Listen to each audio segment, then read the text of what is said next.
Putin has a problem, and no, it's not the one you're thinking of. It's not Ukraine. This problem is rising from a region most people overlook, a place that hides Russia's deepest fault lines. It comes from the heart of the Caucasus. It comes from Chechnya. Because Chechnya was never just an ordinary region for Putin. This place was always critical to him. He built his career here. He created his strongman image here. And he kept Russia's most dangerous region under control through a single warlord he installed here. That warlord is Ramzan Kadyrov, Putin's most strategic partner in the Caucasus, the Kremlin's puppet, the man who ruled Chechnya with an iron fist for 22 long years. But here's the twist. The theater of invincibility and loyalty the Kremlin so carefully built is now collapsing from the inside. Intelligence reports leaking out of the Caucasus, combined with strange movements on the ground, all point to one thing.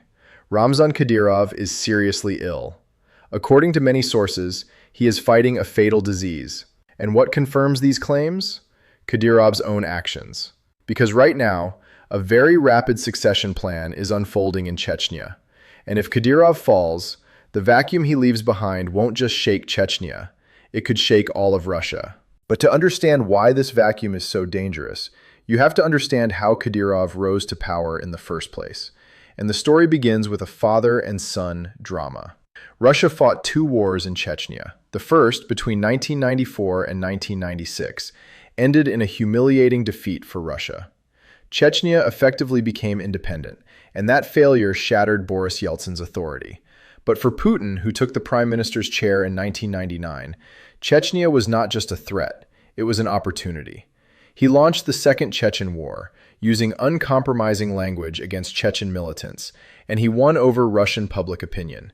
He built his strongman image right here, while still an unknown politician. Putin's entire presidential career began in Chechnya, but he could not win the war alone. Akhmat Kadyrov had once fought alongside the Chechens against the Russians in the First War, but in the second, he switched sides.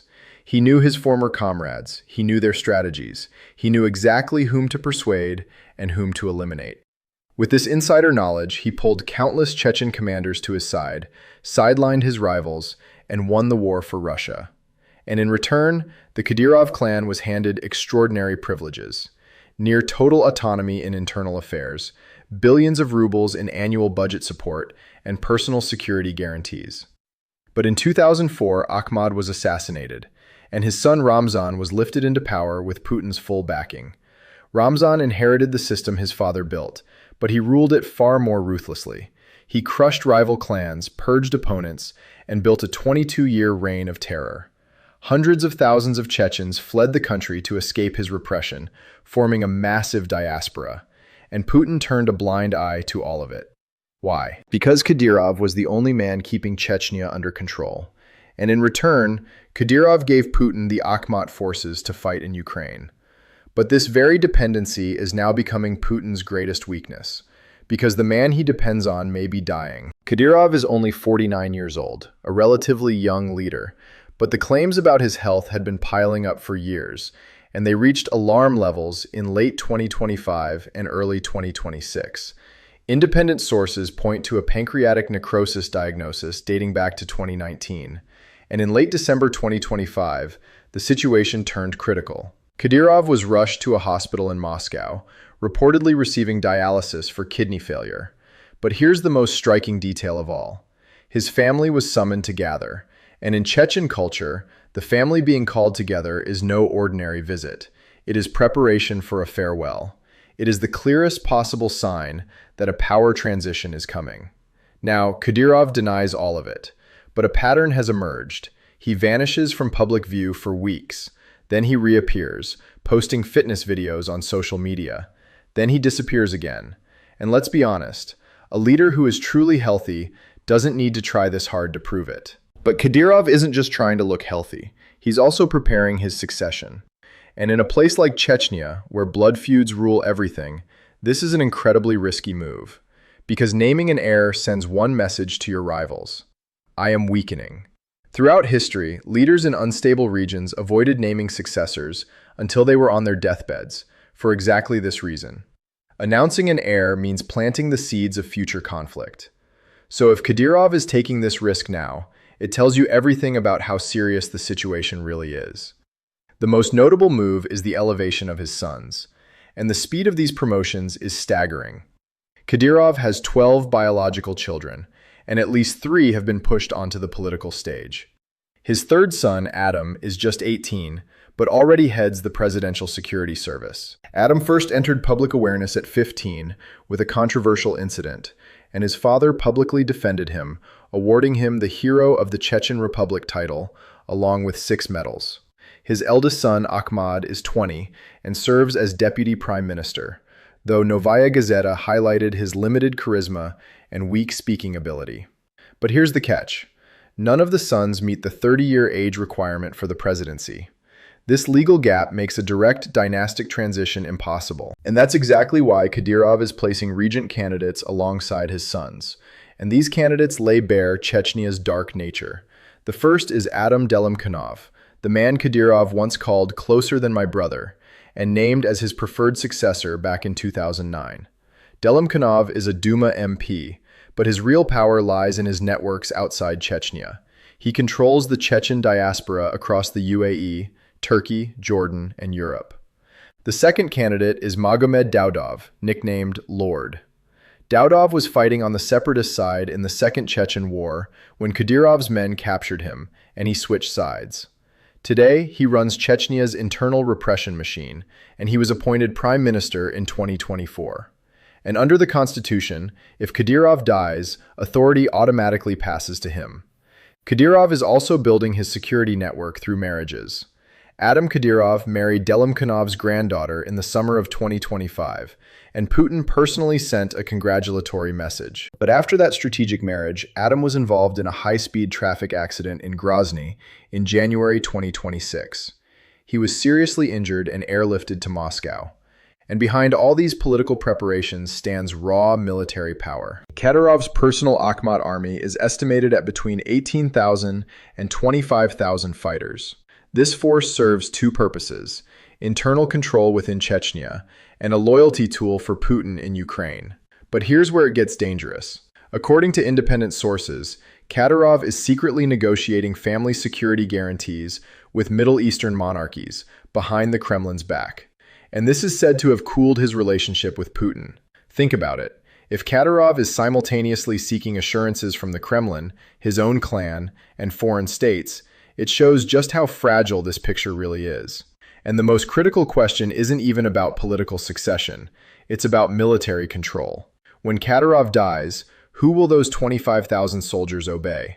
On paper, the Akhmat forces are attached to the Russian National Guard, but in practice, they are Kadyrov's personal army. A multi-layered structure including the Omon Akhmat Grozny Special Units, the 249th and 141st Battalions of the 46th Brigade, the SOBR Akhmat Elite Forces, and the 78th Motorized Rifle Regiment established in 2022. These forces do everything from protecting Chechnya's oil fields to guarding the very village where Kadyrov was born. And they are actively fighting in Ukraine. They earned the TikTok Warriors nickname with propaganda videos shot behind the front lines. But some are also used in real combat. And with Kadyrov's death, the chain of command over these forces could completely unravel. Who would they stay loyal to? His sons? Daudov? Delimkhanov? Or someone the Kremlin appoints? And their loyalty is already being questioned. Ukrainian intelligence managed to infiltrate Akhmat units in early 2026. In the Shamanbat operation conducted on the Sumy front between February and April, Ukrainian special forces worked in coordination with Free Caucasus fighters and an agent planted inside the Akhmat unit.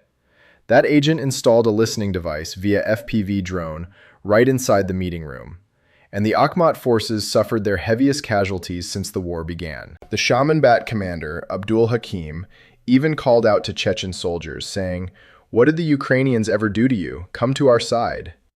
This operation proves something chilling.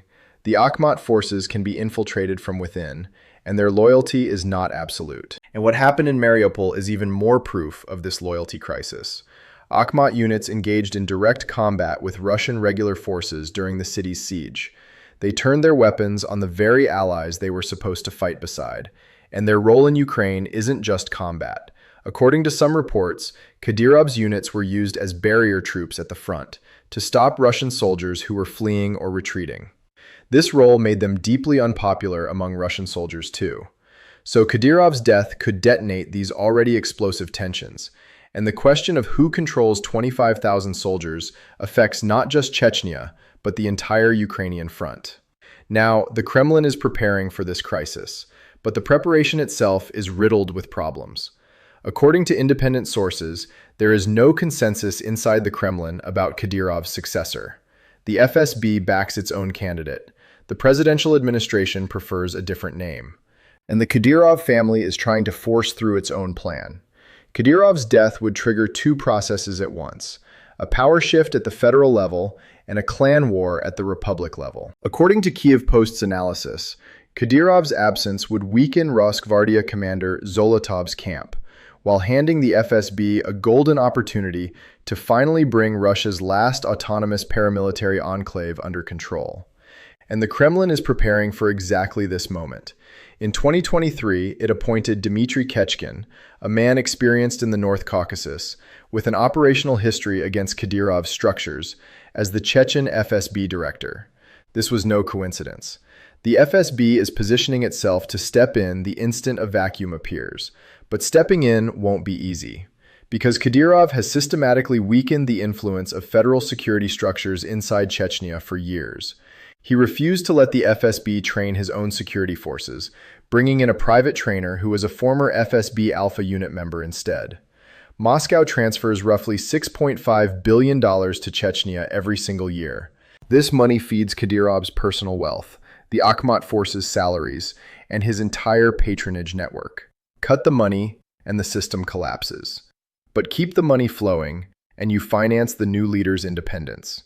It's a trap either way, and the shadow of Wagner still hangs over the Kremlin. The Prigozhin experience showed exactly how a semi-independent paramilitary force can spin out of control. And when you consider that Kadyrov's 25,000 fighters have far deeper local roots than Wagner ever did, the true scale of the risk becomes terrifying. In OSW's assessment, if the Kremlin can't respond swiftly and decisively, unrest in Chechnya may be unavoidable. And the groups Kadyrov suppressed for years are expected to mobilize the moment that vacuum appears. But it's not just groups inside Chechnya that will mobilize, because what happens in Chechnya doesn't stay in Chechnya. The Russian Federation is made up of 21 ethnic republics, each with different origins, languages, and historical grievances. Since 2000, Putin has systematically strangled regional autonomy. He abolished the direct election of republic heads. He imposed federal legal supremacy. And he ended the last independent republic's special status by refusing to renew Tatarstan's autonomy agreement in 2017. The single exception to all this centralization was Chechnya. The privileges granted to Kadyrov were given to none of the other republics. And this double standard breeds jealousy and resentment among the other republic elites. So, if the Kadyrov system collapses and Chechnya takes the path of secession, others may start asking, why not us? And this is exactly where Chechnya's importance lies, because this republic is not an independent state. Constitutionally, it is an inseparable part of Russia. In Dagestan, back in October 2023, the crowd that stormed the airport revealed just how fragile the Kremlin's control over the region really is. In Ingushetia, separatist tendencies have been suppressed but never eliminated. The region borders Georgia, Azerbaijan, Turkey, and Iran, a geopolitically sensitive corridor where energy routes like the Baku-Novorossiysk pipeline run through. So instability in Chechnya threatens far more than one republic's internal problems. It threatens the security of Russia's entire southern border, its energy lifelines, and its federal integrity. And the domino effect doesn't stop at Russia's internal republics. Belarus is geographically far from the Caucasus, and it isn't a Russian republic. It's a sovereign state, but the dynamic is exactly the same. Lukashenko, in power for 31 years, is yet another strongman standing only with Putin's support. In 2020, hundreds of thousands of Belarusians flooded the streets, and Lukashenko only kept his seat through Putin's $1.5 billion credit lifeline and the threat of sending Russian security forces. Since then, around 600,000 Belarusians have fled the country. Opposition leader Tikhanovskaya is welcomed in Western capitals from exile, and Belarus's dependency on Russia has reached a point of no return. The Belarusian opposition, watching Putin's strongman model collapse in Chechnya, could be emboldened. And the Kremlin could suddenly be forced to rescue two strongmen at the very same time. Because what Kadyrov and Lukashenko share is one thing: total dependency on Putin. And Putin's resources to keep both standing at once are shrinking fast. Now add Ukraine to this picture, and the entire equation becomes far more dangerous. In Ukraine's capital, Kyiv, there is a Chechen government in exile, and Chechen battalions actively fighting on Ukraine's side against Russia. The Shaman Bat unit is one of them, and it inflicted the heaviest casualties on the Akhmat forces. These fighters see Ukraine's struggle as identical to their own, and in 2022, the Ukrainian parliament officially recognized Chechnya as the Chechen Republic of Ichkeria, temporarily under Russian occupation. This is not just a symbolic gesture, it is legal and political infrastructure. So, if Kadyrov dies and a power vacuum forms in Chechnya, Ukraine's motivation to support the Chechen independence movement is enormous. Opening a second front inside Russia itself would directly relieve pressure on the Ukrainian front. The exile government in Kyiv, the battalions fighting alongside Ukraine, and the parliament's official recognition already form the perfect infrastructure for this scenario, and history backs it up. Chechens have fought against Russian imperialism for centuries. Since the 19th century Caucasus Wars, every major uprising came at a moment of imperial crisis. When the Tsar was overthrown, the Chechens rose. When the Soviet Union collapsed, the Chechens rose. The pattern is undeniable.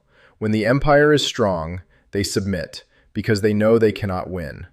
But when the empire weakens, the window of opportunity opens. And right now, that window is cracking open. Russia's military is stretched thin in Ukraine. Kadyrov's health is deteriorating, and the succession is uncertain.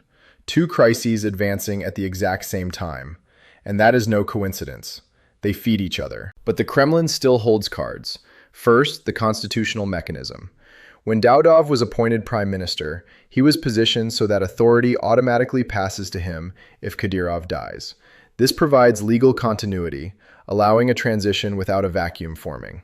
Second, economic leverage. Moscow transfers billions every year, and this money holds the entire system together. Whoever comes to power, if that faucet is shut off, the system collapses. And the side controlling the money ultimately controls the loyalty. That leverage sits firmly in the Kremlin's hands. And Chechen society itself may not even want full-scale conflict.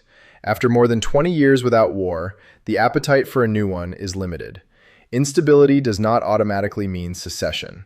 More likely scenarios are inter-clan bargaining, a controlled transition under Kremlin supervision, or a de facto regency under the Kadyrov family's symbolic leadership. A full independence movement or civil war is the extreme scenario, not the most likely one. But timing weakens all these counter-arguments. The constitutional mechanism looks clean on paper, but the Constitution doesn't say whom 18,000 soldiers will actually obey. Economic leverage is strong, but money can't always stop an armed clan war. Society may not want war, but society's wishes don't erase the vengeance of the clans Kadyrov crushed. The Kremlin can manage this crisis, but the resources it needs to manage it are the very same ones being burned in Ukraine. And that contradiction remains Putin's most complex internal security problem of all. So what do you think? Can Chechnya stay under control once Kadyrov is gone? Drop your thoughts in the comments below. And if you want to keep following these developments as they unfold, make sure to subscribe to Daniel Armstrong and hit that notification bell so you never miss what happens next.